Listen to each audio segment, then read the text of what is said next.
साल था 1947। एक ऐसा साल जिसने करोड़ों लोगों की जिंदगी हमेशा के लिए बदल दी। एक ही जमीन, एक ही लोग, लेकिन दो अलग झंडे, दो अलग सरहदें। ये कहानी है उस रात की जब एक देश दो टुकड़ों में बट गया।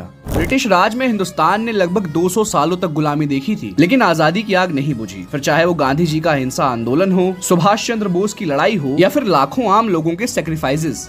15 अगस्त 1947 की आधी रात पंडित जवाहरलाल नेहरू ने ट्रस्ट विद डेस्टिनी नाम का एक ऐतिहासिक भाषण दिया। At the stroke of the midnight hour, when the world sleeps, India will awake to life and freedom.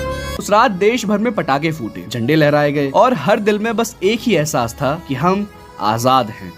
लेकिन आजादी की ये कहानी दूसरी तरफ भी लिखी जा रही थी। कई सालों से एक अलग देश की मांग उठ रही थी, जहां मुसलमान अपनी पहचान और हक के साथ जी सके। पाकिस्तान के कायदे आजम मोहम्मद अली जिन्ना की लीडरशिप में पाकिस्तान का ये सपना पूरा हुआ और 14 अगस्त 1947 की रात पाकिस्तान का जन्म हुआ। कराची में झंडा लहराया गया, लोग सड़कों पर निकल पड़े और एक नए देश की शुरुआत हुई। आप सब आजाद हैं अपने मंदिरों में जाने के लिए।